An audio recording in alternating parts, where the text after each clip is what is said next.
Hi மக்களே வணக்கம். யாரெல்லாம் நம்ம சேனலை சப்ஸ்கிரைப் பண்ணலையோ சப்ஸ்கிரைப் பண்ணிக்கங்க. அப்போ தான் நான் போடுற வீடியோவை உங்களால் உடனுக்குடன் பார்க்க முடியும். VJ Parvathy Bigg Boss season 9ல் ஒரு பெரிய கண்டென்ட் குயினாக இருந்தாங்கன்னு சொல்லணும். ஸோ இப்போ வந்து பார்த்தீங்கன்னா அவங்க வீடியோ ரிலீஸ் பண்ணியிருக்காங்க. ஸோ அதில் வந்து பார்த்தீங்கன்னா அவங்க ஃபேன்ஸ் அனுப்பின கிஃப்ட்ஸ் ப்ளஸ் வந்து அவங்களுடைய இந்த லெட்டர்ஸ் ப்ளஸ் வந்து அவங்களோட மெசேஜஸ் எல்லாமே ரிவீல் பண்ணியிருக்காங்க. இதில் வந்து நிறைய விஷயங்கள் வந்து உண்மையாகவே ரொம்ப வந்து ஆச்சரியமாக இருக்குது.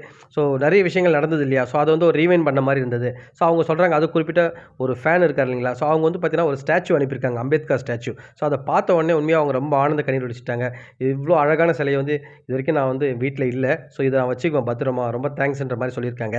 அடுத்தது இன்னொரு ஃபேன் பார்த்தீங்கன்னா அவங்கள பற்றி ஃபுல் அண்ட் ஃபுல் இங்கே பிக் பாஸில் அவங்க இருந்த நாளில் என்னென்ன பண்ணாங்க உள்ள எல்லாமே ஒரு சின்ன ஒரு ஒரு ஒன்லைன் மாதிரி எல்லாமே ஒவ்வொரு விஷயத்தையும் நோட் பண்ணி அனுப்பியிருக்காரு. அதில் குறிப்பிட்டு எனக்கு பிடிச்சது பார்த்தீங்கன்னா, ஓவரால் 300+ ப்ரமோஸில் வந்து 246 ப்ரமோஸில் வந்து விஜே பார்வதி வந்திருக்காங்க.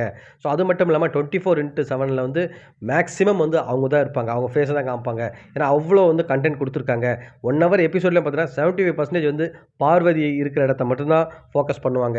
ஸோ அது மட்டும் இல்லாமல் அவங்க ரெட் கார்டு கொடுக்கும்போது லிட்ரலி நாங்களாம் அழுதுட்டோம். ஸோ நிறைய பேர் ஃபீல் பண்ணாங்க. அதுக்கப்புறம் நாங்கள் வந்து ஷோவே பார்க்கலன்ற மாதிரி சொல்லியிருக்காங்க. ஸோ உண்மையாக அதை கேட்கும்போது ரொம்ப ஆனந்த கண்ணீர் வடிச்சிட்டாங்க நம்ம விஜே பார்வதி. ஸோ நிறைய பேர் நிறைய கிஃப்ட்ஸ்லாம் அனுப்பியிருந்தாங்க. ஸோ அதையும் ரிவீல் பண்ணியிருந்தாங்க. நம்ம பழைய வீடியோவில் சொல்லியிருந்தோம். நீங்கள் வேணால் போய் பாருங்கள். இதுக்கு முன்னாடி வீடியோவில் நம்ம நிறைய விஷயங்கள் சொல்லியிருப்போம்.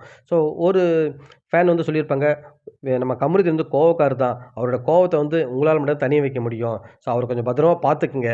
நீங்கள் 2 பேரும் லைஃப்பில் ஒன்று சேர்ந்தா ரொம்ப சந்தோஷன்ற மாதிரி சொல்கிறாங்க. கண்டிப்பாக உங்கள் ஆசை நிறைவேறும், நான் பார்த்துக்கிறேன்ற மாதிரி சொல்கிறாங்க.